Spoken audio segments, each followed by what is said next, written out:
Yeah, the show is secretly an excuse to hang out with friends, not to play video games on TV. Hmm. I It really love the idea of playing video games on TV though. Oh my Like I god. hate what, just a pig? I just got turned into a pig. Oh my god, that's Wait, so funny. No, I got why? turned into a pig. Okay, let's see if we can see what happened here. Wait, yeah. I'm trying to read the log It here. doesn't say what happened, but this dude Lots of has, things melded into your body. yeah, the ring of protection. Oh yeah, so all those things melded into my body. Oh, I can bring up the log. Hold on, I think I can. Yeah, here's the full log. I know this is gonna be tiny, but we No, ran I into can see this it. I can see dude it. Ijib, and he shouted at me, and I killed him out with some goblins. And then Ijib zaps a wand. You turn into a filthy swine. Your +0 war axe melds into your body. Everything melds into my body, and You're just a now I'm just a pig, filthy swine. a filthy swine. Oof. So What a twist. What a that is a twist. twist. So let's. Are how did that affect all your stats? Oh yeah, that's a good question. Is your fighting still good? I still have very good strength, but I don't have a weapon. Pig form. I'm very Eee, quick though, eee. so we're gonna run away for sure. I have a lot of health Yeah. still, so I'm gonna run away, and we're probably gonna, yeah, we're gonna run to Wait, this what's staircase down here. This is like a mini map or a big version of the map. So I want you to run away, but I am just curious. This is not a suggestion. I'm just curious because I know it's out of reach. That potion thing. this potion up Is here, that yeah, is that helpful at all? it will be helpful, but we don't know what it is. Yeah, we can't risk it. It's a fuming red potion, but I don't know what it is. I still have some potions I can drink. I have a potion of might, a potion of a. So let's see. I can drink these. I can also silence him. I think the running away is still going Hmm. to be best. It's cool Yeah. that this amulet's still around our neck, even though we melted. That's cool. So we're a pig with wearing an amulet. So that's kind of cool. We could do this might. That would be good if we were going to fight. Attraction will bring more monsters to us, so we definitely don't want that. Brilliance makes us brighter, which would bring more to us. And Ambrosia makes it so we can't move the direction we want to, but we'll be healing, and this would heal us. So this is a healing potion in case we need it. But I think the biggest thing is we're just going to move towards the stairway slowly. But in the game, it'll be very fast. But see, we're already moving away faster. Hmm. Very dangerous though. Oh Oh, yeah, he's chasing. I'm He's way chasing. All right, outpacing him though. So how do you not be a pig? I It's gonna didn't take a think little I while. would It's get to the just point where I missed being a minotaur, but That's a great point.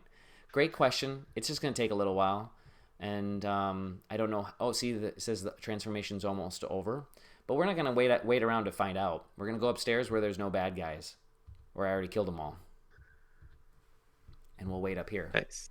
So nobody's up here, and so now I'm gonna hit the number 5, which just waits until all of the conditions applied to me go away, and What then now we're what if back. the oh there And there you are. I got some There you are, sweet blue Peter. shoes. Yeah, where those shoes come from? I got a pair of boots. They're worth a plus 1 to my AC. That's pretty cool.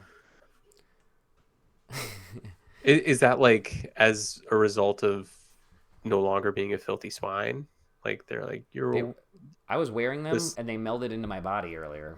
Oh, okay. So you're back out. Mm-hmm. Beef Botterham the fourth. Is that a name you came up with? Boterham. Um, Sorry. it's Dutch. Beef Bottenham. It's means sandwich in Dutch. So Beef his name is Beef Sandwich. beef sandwich. Okay. I've decided that And that's a if name. I'm during my stream, whenever I play a game that is that has a hero of some sort, I'll play as one of 3 or 4 different characters, and Beef Boderham is the strength related character. And Mm, so whenever I'm bulking up on strength and hitting things hard and using only strength or bashing things in some way, maybe as a wrestler or something, I will be playing as Beef Boderham. The fourth means that I've died 3 times so far attempting to obtain the Orb of Zot here on Dungeon Crawl Talk Soup, and this is the fourth attempt. Got it. So this is the direct descendant Boderham. of the previous ones, yeah. Boderham. Okay. So now we can go back and try to fight Ijib again. Yeah. Yeah. Which is the goblin thing? Yeah, that. This dude. Man. He's gonna try to transform us again, but I'm gonna just hit him with my axe a bunch of times and kill him instead. Boom, done. It's done. Our nightmare is over. I've got some boomerangs now. So that you took off Ijib? No, something else died, and I took these. Took them. All right, nice. Yes. All right, back to the story. Where were we? So in high school. Oh yes. I think like the other thing is this is like the other part of this topic or this theme is like, who are you funny for, right? Yeah. Or like,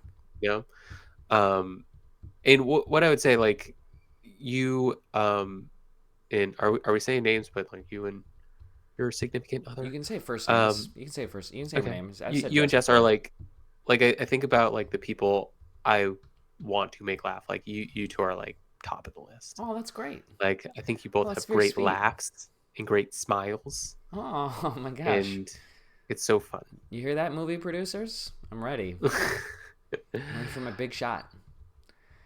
1 million megawatt smile. Yeah, not really, but that's okay. Thank you so much, Ben. That's very sweet. You do, but that like I feel the same way though, because I think you are not an easy laugh. I think that you also. I mean, I don't want to like throw you under the bus in my compliment, but it's sort of like a no. I don't think I'm. Sometimes you're not somebody that you don't give in to people very easily, I guess. Yeah. And aren't very warm, aren't necessarily interested in being warm to every single person. And I think that you just said that you wanted to make us laugh, and that's really great. But I think that's a testament to us and our friendship, because I would say there are probably not a lot of people you care whether you make them laugh or not, because that's not your immediate reaction with everybody. Yeah, like that time when we had like dad beers. Remember, like we had dad beers at Pioneers, and that was like one of the funniest, happiest afternoons. Oh my god, that's a great time. Where Jess showed up, and it was just like, it was like, I want you to be here, but we were really on a nice thing. This is me. We had our time in the sun. That's all that matters. Yeah. But so in terms of people I want to make laugh, right? So like not just like for broad friendship and acceptance, and I don't think it was quite popularity, but just to like be able to exist and not get shunned or beat up. Tried to be funny. Really, like that's when I realized I was like thinking of funny stories, and then like sometimes like trying to do funny things just so I could tell a funny story. Like, no, I'm not saying that's what I did with this Mario costume, but like sometimes that's how my mind works, and especially when I was young and hormonal and figuring out how to exist. Yeah, totally. That's what I did. But then you meet some people and you're like, oh my gosh, it's like a step change in what you thought was possible. This is when I met my friend Daisy, who I met through my friend Billy. And it was like one of those funny things that I met her through my friend Billy when they went to school, but then my friend Billy moved away, and then like a couple of years later I ended up going to that same school. So then like and it wasn't until Spanish class that like we actually became like closer and stuff. And so it was like she's like the funniest person I've ever met. Like, is just like insanely funny, like, but also a very hard laugh. And it's like I would really, really try.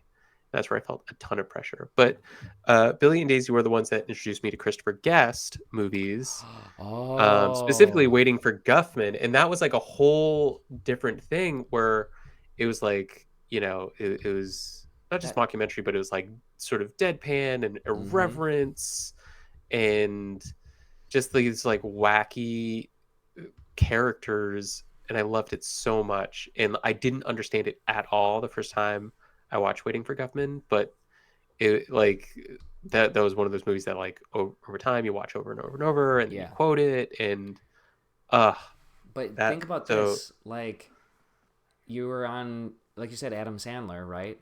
And then you yeah, went to that, and the staying power of those, those Adam Sandler movies, they don't hold up as so great.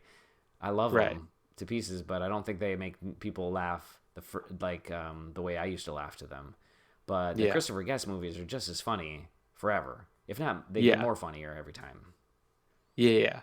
Like I totally agree. And like I watch Guffman like about once a year, but like in the other ones like every once in a while. But yeah, I totally agree. Like they're so good. And but that was like, getting to that level of like sort of irony and saying just like random stuff just to like see what it sounded like. Uh that was that was maybe the funniest. Like I thought that was like the apex. I thought Christopher Guest. I still think Christopher Guest is the best. I think my friend Daisy's the funniest person ever, and I don't know. I just think like that was so formative in terms of what I like in this crazy world. I buy it. That feels like your style quite a lot. Um, uh, and so, did you have to like? Did you feel that you had to practice at it, or and that was kind of what you wanted anyway? Like you like to Yeah, try to dive yeah, into a it and little get bit. it. Yeah, like I would try out material, you know? Right. Like I would like see if something worked, and then I would like change it a little bit. And then if it did work, I would repeat it. Got it. I was never that type of person with comedy.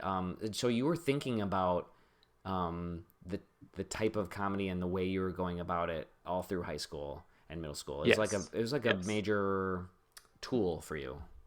Yes. And so like where, and I was kind of like hammy, I would say. I was like, you know, I would try to like crack up, my parents, and my brother, like, like brother and I had this nice relationship. Like we're sort of close, but like we could always crack each other up, just like a look or something like that. Um, we've gotten like sort of funnier together over the years. Um, but it was definitely like a social survival tool throughout, my school days. That's And so what incredible. what it Um, would lead to, like the family joke is that you'd get these like aunts or uncles at like family events, and they would recognize that you're funny, and they would go, "You're so funny. You should be a stand-up comedian. You should be oh a yeah, stand-up I was comedian." afraid that you were gonna say that. Like, tell a joke. You're so funny. Yeah, Tell a yeah, joke yeah. right I get now. that too. Yeah, I have a story for that too, which Well, I could is give you this book I have here. Hold on a second. Where do ghosts go the day before Halloween? go cool ghost. Where do ghosts go? This one has a They pun in it, but you'll never get it. go, ghosts. Where do ghosts go? Yeah. So it's like they goes to school. I don't know.